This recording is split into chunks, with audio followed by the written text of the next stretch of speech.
This fact is brought to you by the smooth, crisp, unrivaled taste of Bombay Sapphire. 150 BC. Marcus Porcius Cato, a Roman orator and the great-grandfather of Julius Caesar's famous enemy, walks the halls of the Roman Senate, but he is oblivious to his surroundings. For him, there is only one thing on his mind: Carthage. Cato was only too well aware of the strategic position of Carthage. He could see that as long as Carthage was an independent stronghold, it was too close to Sicily and Italy to be allowed to harass shipping or maintain a military presence. He wanted it completely wiped out. Now in Carthage's one-time ally and neighbor, Numidia, starts to encroach on southern Carthaginian territory. Carthage feels obliged, and rightfully so, to defend itself, but there's a caveat. Since the Second Punic War, Carthage has promised Rome never to take up arms against anyone whatsoever without the consent of Rome. Rome sends a commission down to arbitrate this beef between Numidia and Carthage, and one of the deputies on that commission is Cato. And when Cato sees the prosperity with which Carthage has bounded back since the Second Punic War, he goes right back to Rome. He rails against the Senate that this prosperity means one thing and one thing only: Carthage is going to be at our doorstep with arms in no time. No matter what speech he makes, roads, politics, taxes, he always ends with ceterum censeo Carthaginem esse delenda, which means, furthermore, I say Carthage should be destroyed. Now, Carthage, feeling it's going to be annihilated, no help from Rome, takes up arms.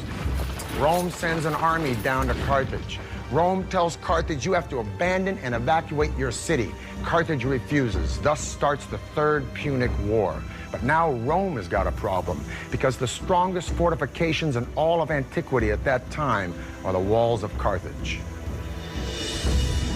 Today, time has reduced the fortress to its foundations, but in 149 BC, these protective walls were the city's last hope. It was a three-part wall system with massive stone circuit wall. It covered a huge extent and was thought to be unbeatable. A wonder of the world, those Carthaginian walls, and the Carthaginians trusted them. The wall had a circumference of 23 miles and a series of 3 protective layers. First, a ditch backed by a low wall packed with excavated soil, which would have been manned by a front line of soldiers who could withdraw quickly in the face of a major assault. The second wall was constructed of stone and dominated the outer defenses. Behind this second wall stood an even more impenetrable third wall, 45 feet in height and at least 30 feet wide. 15 towers were spaced at 200-yard intervals where watchmen stood guard.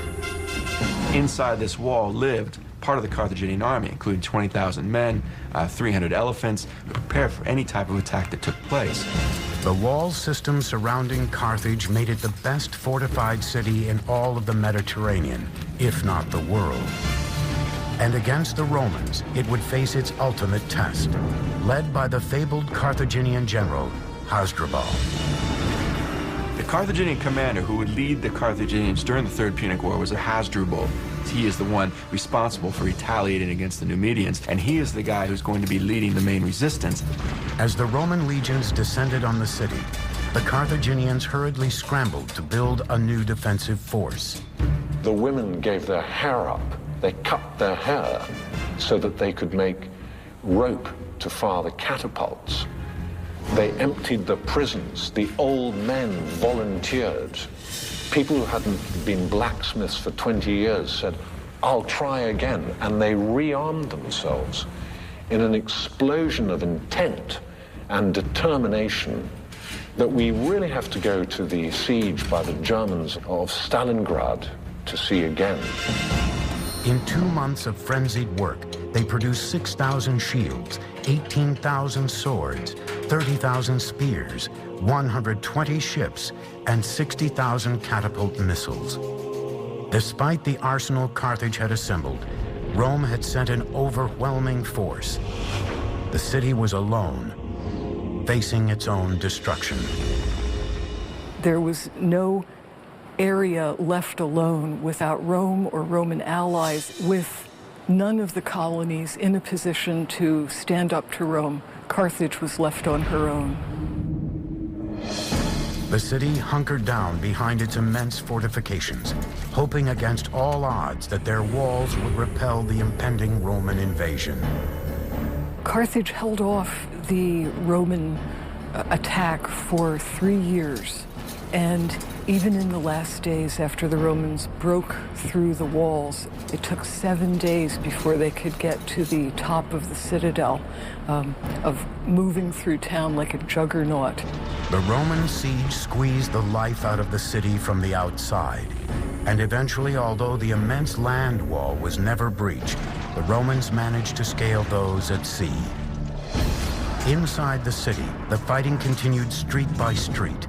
Few Carthaginian snipers were left, but they were so fierce that the Roman commander Scipio Aemilianus ordered the city to be set on fire and leveled. Thousands of Carthaginians were burned alive in the blaze. It was a firestorm. It must have been hellish for the residents, people fleeing.